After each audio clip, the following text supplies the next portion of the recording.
Hello. So I just realized that it was past 10:30 and that I hadn't recorded my daily YouTube video. So as a result, you're getting a worse lit and more tired video than normal. Um, Day just got away from me and I completely forgot.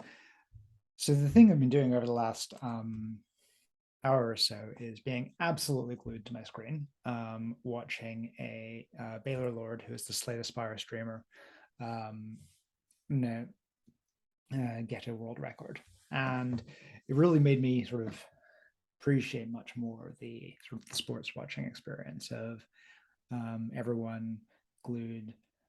I think not so much the team sports experience. I think it's much closer to like tennis or something, where there's I don't know, maybe it's like team sports as well. I don't know sports, but there is this experience of watching it in real time and sort of seeing history being made, even when the history is in some sense just a game. And we were all hanging out on Discord together and talking about about it in real time and sort of sharing the experience and the excitement. And there's something really nice to that. I don't particularly hang out in the actual Twitch stream chat. I don't quite get the culture of it, but I've got my own sort of group of people who are all into Slay the Spire, and we talk about it, and it is a positive social experience.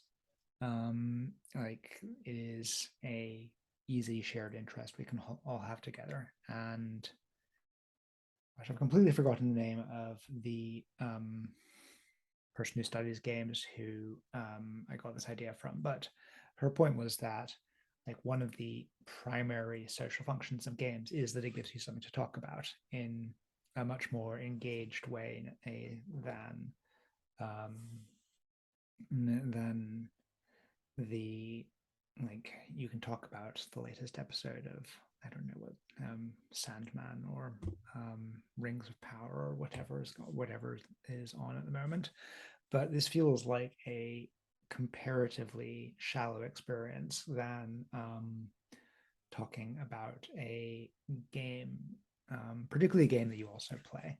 Um, like part of why we watch Slay the Spire is we play Slay the Spire. Um, but I think in her point, she was talking about bonding with her mother in law over the fact that they both played Candy Crush on their phones and the fact that there's this sort of the stories and tactics thing I've written about previously in my newsletter as a way of communicating about these games.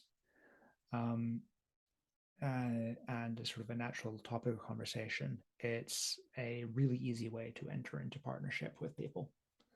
Um, and sort of in parallel to this, I've been talking about the fact that I'm planning to go to my local board games evenings as a way of meeting new people, um, and a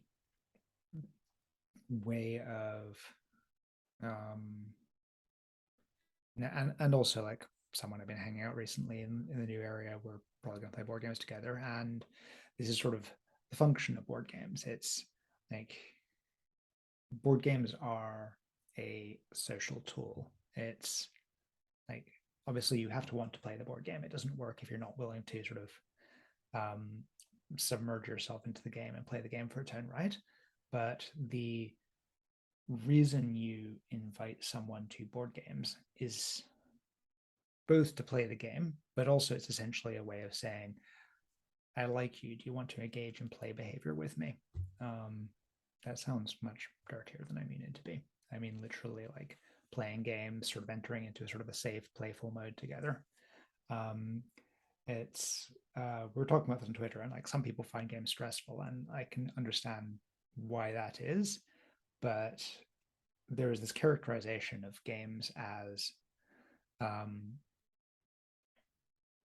as like, do you want to cosplay as adversarial, or sort of like, do you want to behave in like an adversarial manner towards each other? I'm just like, no, it's play fighting, and um, we there's a common complaint among adults that you can't do the kid thing anymore of saying, "Hey, you, do you want to be my friend?"